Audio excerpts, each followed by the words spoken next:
Hi, this is Tad Johnson from Island. Thanks so much for joining us today for the webinar, The Browser Renaissance, Reshaping the Enterprise Security Landscape. We're joined today by special guest Patty Harrington from Forrester, and he's going to walk through the enterprise security landscape and some of the opportunities for protecting applications and data with the web browser. So let's just dive right into it. I'm going to invite Patty Harrington to share some of his observations. So allow me to introduce to the stage, Patty Harrington. Thanks, Ted. So what we want to talk about today is the whole idea of browser security and what it means as we're going to secure this modern workspace and modern endpoint. Slight bit about myself. My role here at Forrester is to focus on endpoint security. And endpoint can mean a lot of different things. But particularly in this case, we here at Forrester are looking at the browser as just another endpoint, because endpoints are where users generally do their work. And nowadays, users do a lot of their work in the browser. How much? We'll get to in a minute. So we're going to go into why is browser security important? Why are we talking about this today? Different approaches to browser security. We'll talk about some pros and cons in this world. What you can get as a benefit when you start focusing on the browser, and then a couple other ways to think about working more securely in the browser. So on the top, why are we here? Why are we discussing this topic? Well, browsers are everywhere. And I'm sure there are plenty of people who are watching this who have used at least one, if not two of the browsers in this slide. I've probably used about 6 of them myself in various actions. But they're everywhere, and they're part not only of our day-to-day life, but our business life. Forrester's data shows from our workforce survey in 2022 that over half of the users, 54%, are doing all of their work in the browser. That's everything that they're doing during the day. And then another 31% are doing the majority of the work there. So over 85%, if you take averages and so forth, are doing the majority of their work or all of it in the browser, which means we have to start focusing our security where the users are the most. And that's that first line of defense where the applications are launching. So this is one of the reasons why this is coming up, because this is where the users are doing their work. But why is it so important? We've been deploying endpoint security solutions for decades. DOS, way back in the day, had its own local antivirus solution. So why are we specifically looking at browsers? And it's because the attacks and vulnerabilities that are happening in browsers are coming on more frequently. And it's across the board. And this isn't meant to attack any one browser in particular. They're happening in all of them. And whether that's Chrome, Edge, Safari, Firefox, browser to be named later, the vulnerabilities and attacks are constantly hitting, because as our data showed, this is where the users are doing their work. So we've had to start to pay more attention to the security of these browsers and what we can do inside of them. But this is generating some other thoughts in people's minds of, okay, we have to think about browser security, and there's some things that are in these solutions that provide some protections, but why is it now? Browsers have been around for a long time. It's ever since the web became a thing, we've had browsers, right? I remember using Netscape myself. So why is it so important now? One of the main reasons is because the attack types have shifted into what they call heat attacks, highly evasive adaptive threats. What these attacks are trying to do is to find ways around the protections that have been put in place over the years. People look at their standard endpoint security solution and figure, well, it does anti-malware. Maybe it has phishing protection. Maybe we have a local firewall. We can hold off these threats. But these heat attacks are finding their ways through these defenses. So we have to start focusing on the browser itself and stopping the attacks in there before we rely on all these other layers to start to control what happens inside of this endpoint, the browser. Now, what I want to do here is go through what we see are some of the approaches to browser security right now. And as I said, we'll talk about the pros and cons of them. So laying it out, we're going to look at general endpoint security, what you know as the antivirus or the EDR solution that you have in place right now. We'll talk about enterprise browsers, the probably newest entry into this world, local isolation for browsers, as well as its cousin of remote browser isolation, and then browser security extensions. So taking that endpoint security, if you will, and narrowing it down into the browser itself. So starting with endpoint, let's talk about what some of the pros are. It's a simple line of defense. This is something you're delivering to these endpoints as it is. So you have a local firewall. Like I said, you have file and exploit protection locally. You have some all pieces in place. So since it's already being delivered, let's see what else we can do with it. It's integrated to the rest of the environment, right? So it's not only your endpoint workloads, but your servers, your data stores, maybe even your cloud resources, and it's consolidation, right? It's one place to get all of your solutions from. The downside on this endpoint security alone is it enough? A lot of times it's not, because these solutions aren't targeted for particular applications. This is happening to be in the browser. They're targeted for that endpoint. So they're not diving deep into the browser and looking at browser-specific attacks. On top of that, some of these vendors have add-ons that they can provide to you to add some extensions into the browser and do focus protection. But most of these are an upcharge for that functionality. And some even have the upcharges at a scale. So at just an entry price, you'll get some features, and then you keep having to pay more to get more features out of it. So it's not necessarily a bad thing. I'm not going to detract from anyone to try to make money off of something that's valuable, but it's something that you have to think of in your world. Is, do you want to go down that path? As I said, enterprise browsers are probably one of the newest entries into this security space, focusing on the browser. The pros come into this being a separate browser. This is really important because if you look at the modern browser that everyone uses, and let's be fair, Chrome is the dominant browser in the world. Chrome is built for everyone. And most people use it in their consumer life, if you will, like their personal life. Enterprise browsers were built for the enterprise, for business. So because of that, their tools and functionality is focused around the enterprise and the business itself. So it separates your personal world from your business world. It allows you to do more focused protection and focused information and leave the personal aside. Most of these solutions go beyond just standard threat defense, looking for attacks and vulnerabilities. They're providing deep protection functions. For example, a common one that I've seen in this space is key logging and screen capture protection. And the really nice thing is they're doing it per application, so it can be on for some and off for others. This is a great feature that you don't get even in basic endpoint security solutions. So this is a really nice function in the browser. And we say this is BYO optimized. And one of the things I mean by that is this not just for the business themselves and their users using a personal device.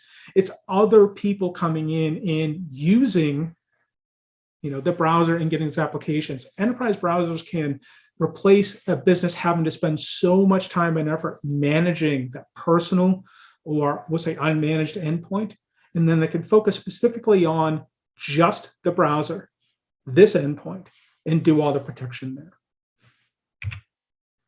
On the con side, it is a separate browser. If you're used to doing everything in Chrome day in, day out, and then someone drops a new browser on top of you, even if it's built off of Chromium, which most of the ones that we've seen are, it's still a new flow. It's a new way to work. And it can cause some disruption for end users. This is also a relatively new market. Sure, there have been a few folks out there for a little, we'll say back into the mid or late 20 teens, But really, this didn't come up as a space until, say, 2021. So we're still early in the adoption of these solutions. It's not necessarily a bad thing. Emerging markets have a lot of potential, but it is something to keep in mind. Local isolation.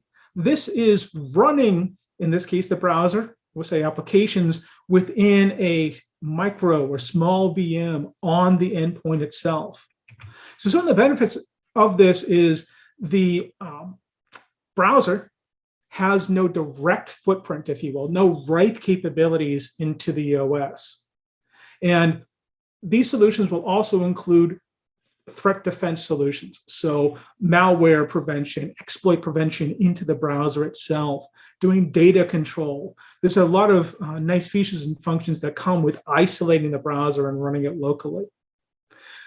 A nice feature of this is if for some reason the browser and all the security functions in there, as well as these threat defense solutions, miss something, brand new attack, a 0-day, and it breaks out of the browser, it can't corrupt that local endpoint because it's isolated.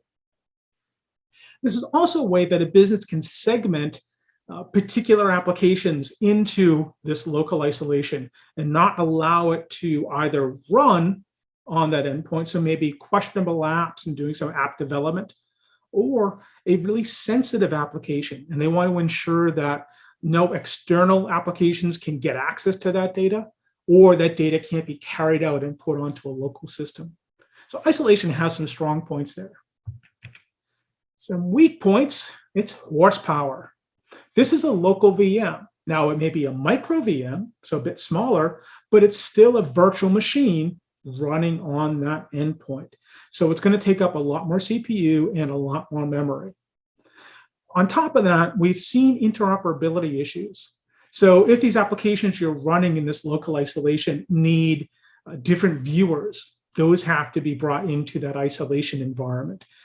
If you're trying to have application A talk to application B, they generally have to be run both within that isolation environment. So there have been some challenges with these deployments, but this may be something that's right for you. You just have to take the pro and the con into account. As I said, a cousin to this solution is remote browser isolation. So instead of that local or that virtual machine being local to the endpoint, it's now running off in a cloud location somewhere else. You get a lot of those same benefits of isolation in that they will include threat defense solutions. You'll contain any threats. The benefit here is not only are you containing it within that virtual machine, you're containing it in a completely remote location. So it's not going to infect your environment at all. This isn't someone else's cloud. Most of the solutions we've seen in this space also add document defense. So as you're transferring documents up and down into these web-based applications, most of them will also scan that document and look for threats inside of it, look for malware and exploits in, say, PDF, macros inside Office files and things like that. And not only could they block the file entirely if discovered, but they can remove it and rewrite that file, taking out all the bad code. So these are some really powerful solutions. And like I said, it's not in your environment, so you don't have that horsepower problem. Some of the problems you may run into, this is running elsewhere. So this is on someone else's internet cloud, so you can have latency challenges because this isn't running within your environment. This could also lead to, say, data sovereignty concerns because this is running in someone else's cloud. Because this is in someone's cloud, you are getting charged per running these applications, often at a per minute scale. So if I'm working 8 hours a day in one of these applications running in someone else's cloud, that's going to build up over time. And then some of those same interoperability challenges we talked about locally carry over into this remote isolation. So these are some concerns you have to keep in mind. Last, and certainly not least on the list, are browser security extensions. So these are, as I said, extensions built specifically to do security for the browser. So it's an add-on. One of the nice things about this is, we've seen from these, is they can protect from other extensions. They will analyze the other extensions that are loaded in that browser and provide the security team an analysis of what those extensions are and provide recommendations of this good or bad. Because it's an extension, you can bring your own browser. So if you've standardized on Chrome, Edge, Safari, Firefox, Brave, Squirrel, it doesn't matter which browser you've chosen, you can bring that extension in. And most of the providers we've seen here have support for whatever you have. And these solutions are also offering ever extending features. They keep adding new features and functions into these extensions, right? One of the nice ones we're seeing now is providing intelligence about what's happening in that browser back into your SIEM or your SOAR or your XDR solution. So you can now have a complete picture of what's going on in the browser with just an extension added to what's been delivered. So they provide a lot more flexibility, I think, than some solutions. However, the restrictions on this, it's another vendor, right? You're bringing in someone to do a specific function just inside the browsers, this new security extension. Take it as you will, right? Some can be good, some can be bad, but it's someone else you have to add to the stack. And what we've seen a lot recently has been consolidation. And that can be a bit of a problem in this space. Another one is interoperability. And some of the interoperability challenges we see here are not only this extension looking at other extensions and saying, oh, that's a bad extension, when it's really not. But you have to understand if you're going to deliver this to, say, a BYO system or to a contractor's system, right? You want to control their browser to get to your applications.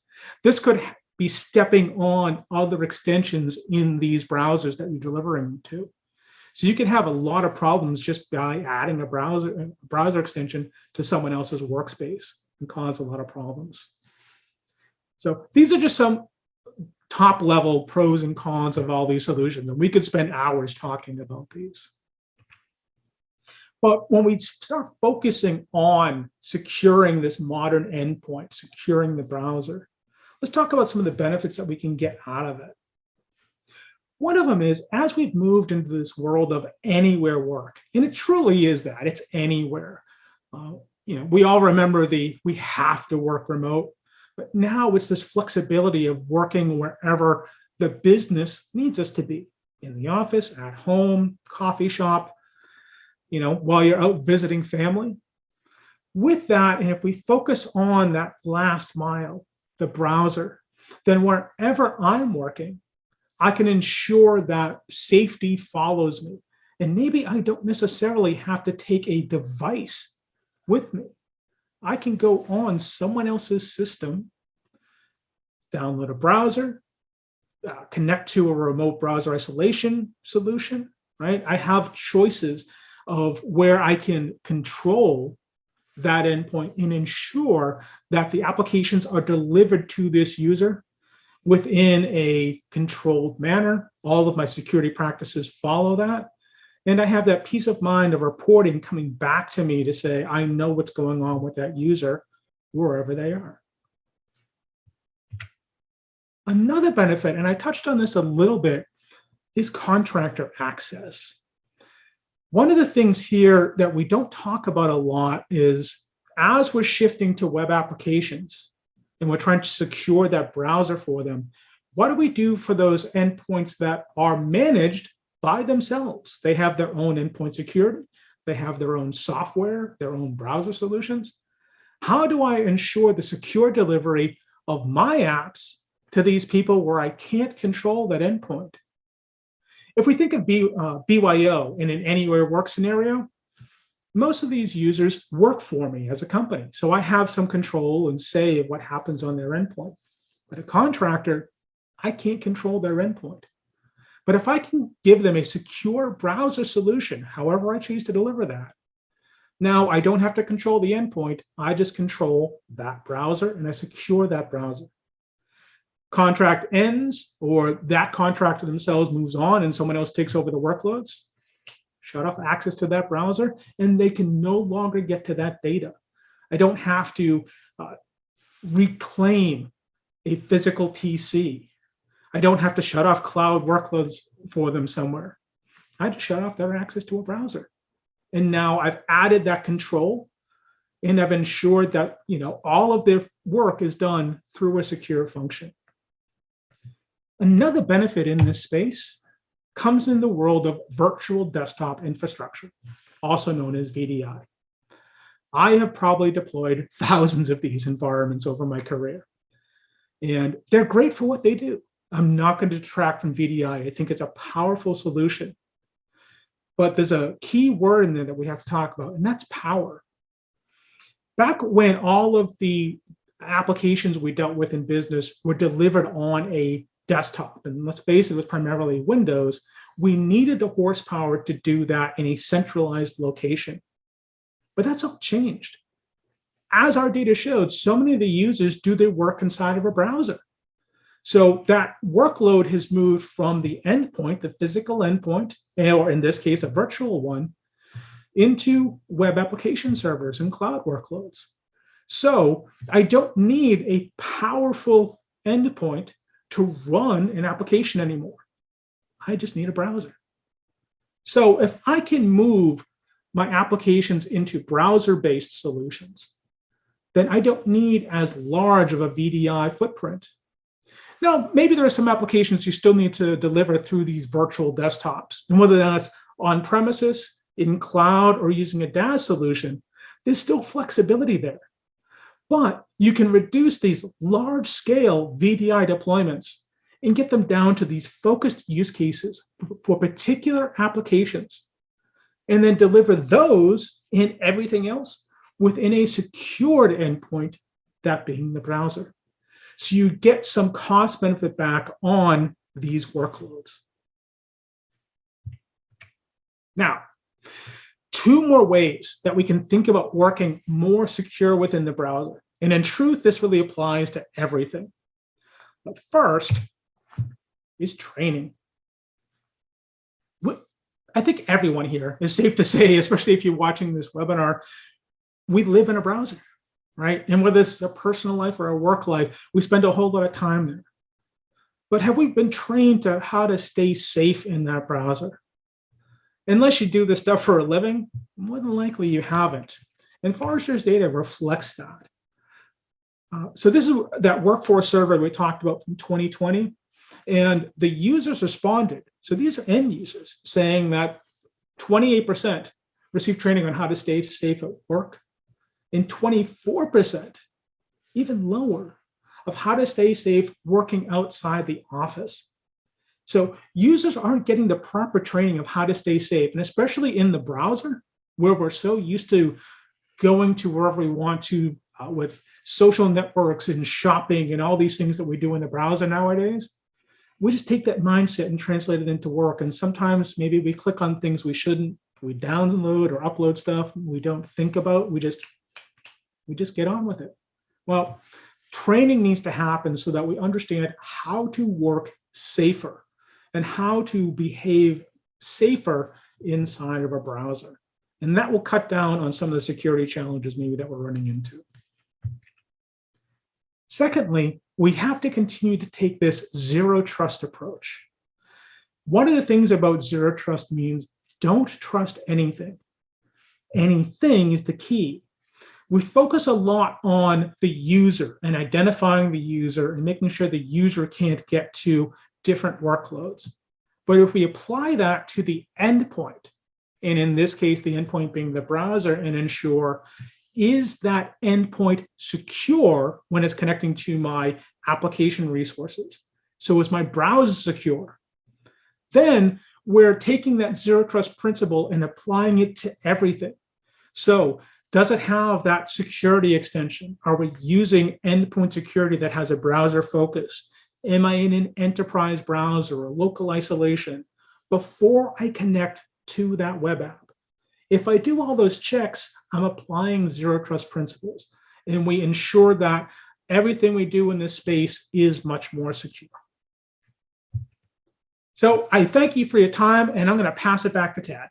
Well, thank you so much, Patty, for that excellent overview. Now I'm going to walk through a little more deep dive into the Island Enterprise Browser.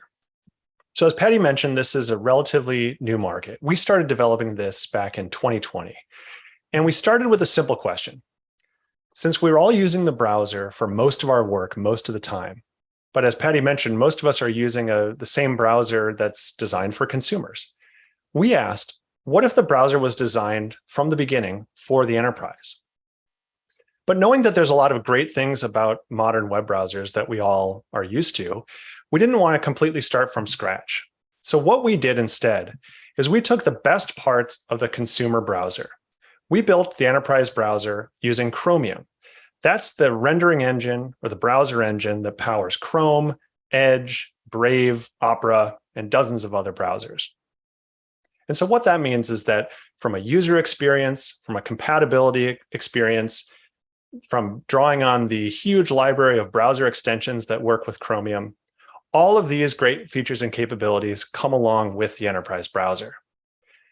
But then on top of that, at Island, we developed unique capabilities that are enterprise focused. So things like the idea of enterprise trust, what Patty just mentioned with a zero trust mentality, validating not only the user's identity, but understanding what device they're on and what is the configuration of that device, what network they're connecting through, maybe where they are in the world, and using all of that as an assessment point before they're able to access an application. We've added a number of security features to make browsing safe and secure, both from the traditional malware exploits, browser attacks, et cetera, but also protecting the applications themselves and protecting how data can flow within the browser. We've also added unique capabilities like robotic process automation, where you can actually modify the way a web application behaves without having to go and edit the source code itself. That means that you could change a workflow on a web application, even if that's a SaaS application that your organization doesn't control. We've also added a number of last mile controls. So since we're talking about the browser really as an endpoint, thinking about how data enters and exits that endpoint. For example, when you're looking at sensitive financial records, you might want to disable the ability to take a screenshot. Or you might want to place a boundary around a few essential enterprise applications where you can allow data to move between those applications, but not allow that data to move to a personal Gmail or a public forum site, for example. And then on top of that, we've also added additional user experience improvements that are, again, optimized for the workplace so that workers can do common tasks more quickly. Things like a smart clipboard manager that can remember the last 50 things you added to your clipboard, or even suggest items in your clipboard based on the activity that you're doing, an enterprise password manager, and even an AI assistant that you can add into your browser sidebar. So when we think about why do we think that the enterprise browser is really the ideal solution here? There's a few elements. One is creating that ideal end user experience. We're all familiar with web browsers. We all use them every day. And so we wanted to create a very familiar user experience where we're, again, drawing on the best attributes of the Chromium browser engine and then adding to it those enterprise capabilities. But we want to do this in a way that's very user-friendly and very familiar to anyone who's ever used a browser. Applying this model also means that we can do this with really minimal infrastructure.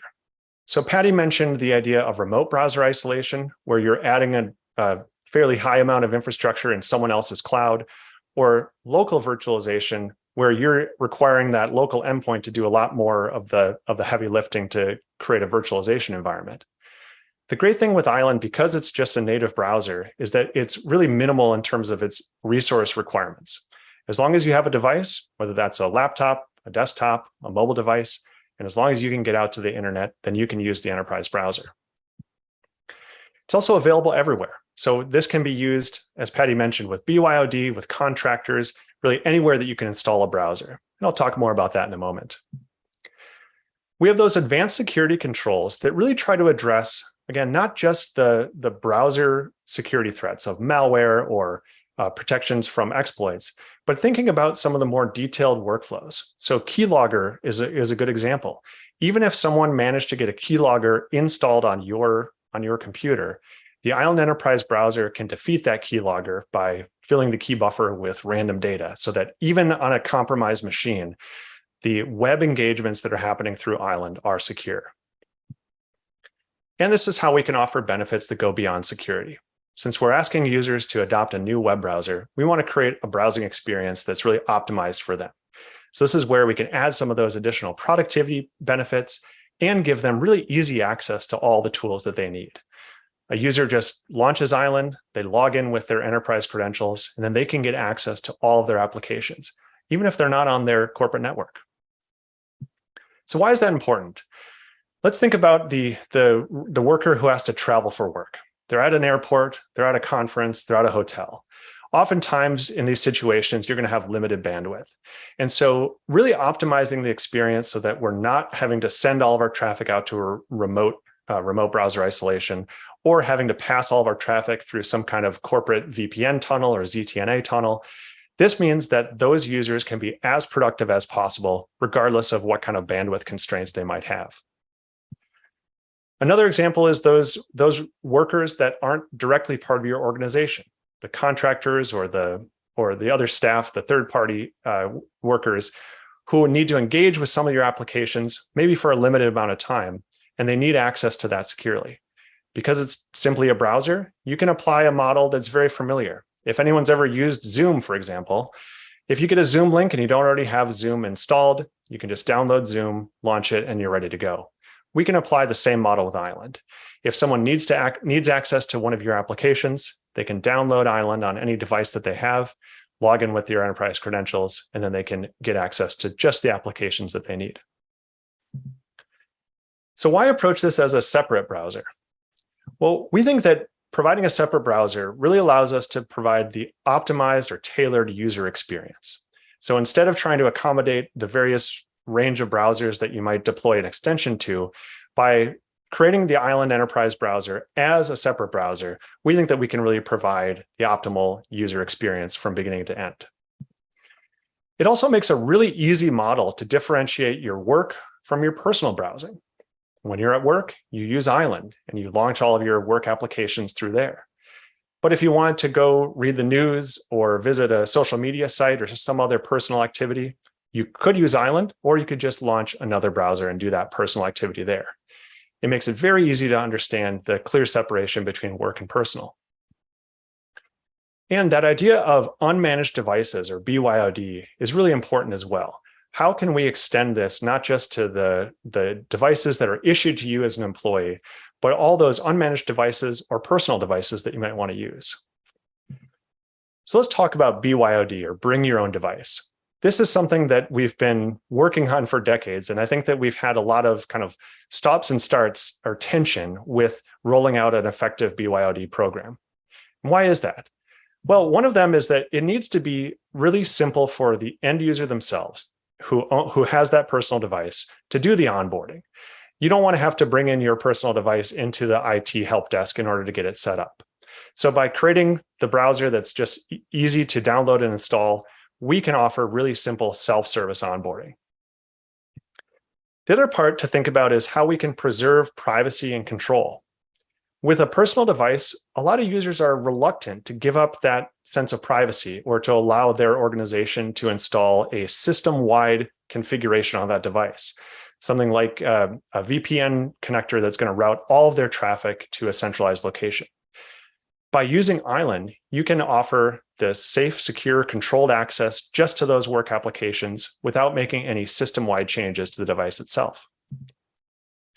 And again, it's available everywhere. So you can install this on your laptop, on a mobile device, on a tablet, any device that you might like to use. And speaking of mobile devices, I think this has been one of the particular challenges with BYOD, because for a lot of us, mobile devices, our smartphones, have become the most personal device we have. This is where we keep photos of our kids. This is where we talk to our friends. So much of our life goes through that mobile device.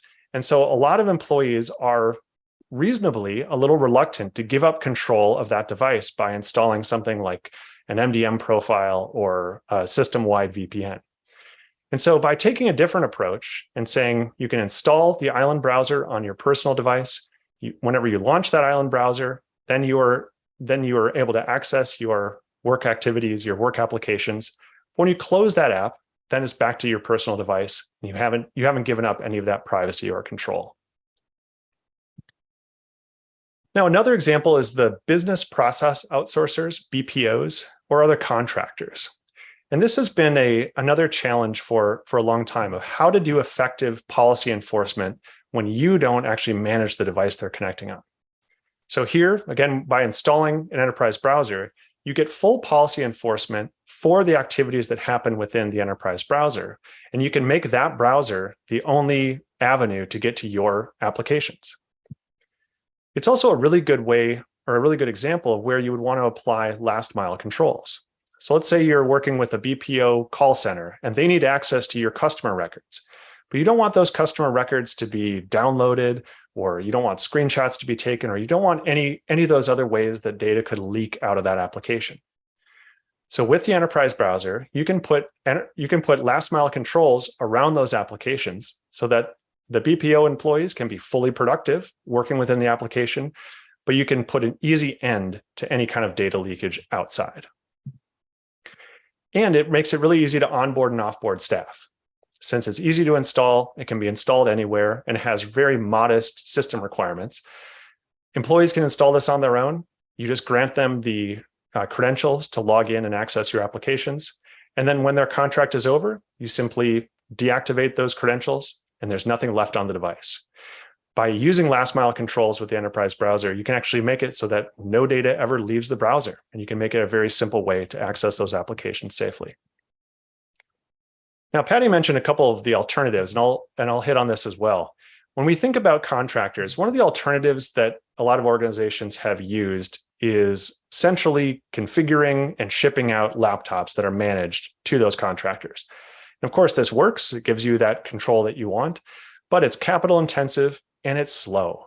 Depending on where the contractors or the BPO is in the world, this can add weeks of delays between when you want to start a new contract and when someone can actually be productive. And the other example with desktop virtualization. Again, it is a powerful technology, but it does add quite a bit of cost and complexity. And in practice, it can actually be kind of a cumbersome user experience, particularly if the user on the other end of that virtualized experience is far away from where the servers are actually hosted. If you're bouncing network traffic halfway around the world and back, there's always going to be lags and delays. Now, another example of where the enterprise browser can really be powerful is with critical SaaS and web app access. So that first part I mentioned earlier, with zero trust access, you can ensure that you're always validating the user, the device they're on, the network they're on, the location they're on, and you can do that continuously. So you can really reduce your exposure to any kind of access that might not be allowed. Layering on that last mile data protection means that all the sensitive data that flows through those critical SaaS and web apps is protected, and you're not going to have any kind of data leakage. And with privileged users, you can actually grant access to a particular user without having to give them the full credentials to that application. This is a unique capability with Island, where you can offer the use of a credential where they can log into a page through Island without ever having to disclose what that password is. This can be really valuable if you're working with someone who needs to make a infrastructure change to your cloud services, for example. You might not want them to have unfettered access to that control panel. You can grant that access when it's needed. And importantly, you get complete visibility of what's happening during that session. So not only do you know who that user is and what device they're connecting from, but you can even go so far as taking screenshots throughout that session and then feed that information back to your SIM, or maybe feed it into a change control process so that you can have full auditability of exactly what happened during that critical session. Now, of course, there are lots of other tools that offer some degree of protection for these critical SaaS and web apps. But the big difference that we saw when we started looking at this is that a lot of these tools are either applied at the network layer, or they're applied as additional agents to install onto the endpoint. And we think that actually collapsing that all into the browser just offers a much simpler way to deploy, a much simpler way to administer, And it gets away from that requirement of having to reroute all your network traffic just to send it back out to the cloud. Now, one more emerging example is that of generative AI. This is something that's really captured our attention in the last year or so, as we've seen lots and lots of companies that are making really innovative AI-powered tools that can be used for any kind of workflow in the workplace. Things like generating marketing copy, generating images, doing research. The possibilities really are limitless.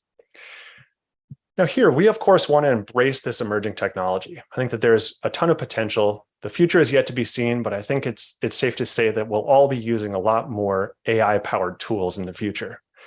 But along the way, we want to be sensitive about how we're interacting with that. And we want to make sure that the data that goes into those AI tools is not something that is proprietary or sensitive data. We don't want to feed in customer records or financial records that really don't belong to be exiting your organization. One example recently that was in the news was some employees at Samsung actually uploaded a chunk of source code, proprietary source code, into ChatGPT to help with debugging. Now, ChatGPT was able to help with the debugging, but that means that that data has now left your organization. And depending on which AI vendor you're working with, they might actually keep that data indefinitely. So we want to give, with Island, we want to give you easy controls to make sure that the data that goes into that is appropriate and you can prevent the sensitive or proprietary data from ever being inputted. And then the flip side of that is thinking about how the data comes out. For those AI-generated outputs, where is that data going to go next?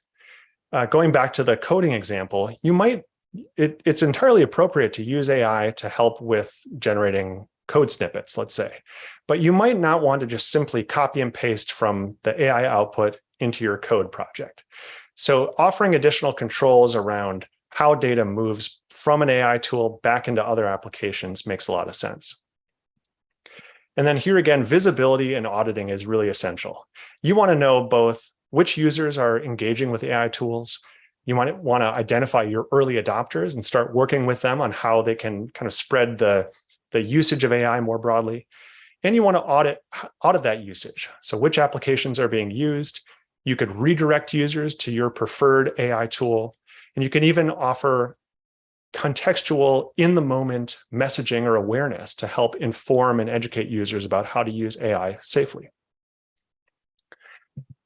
So when we put this all together, we think that the enterprise browser really sits at a privileged location within the enterprise.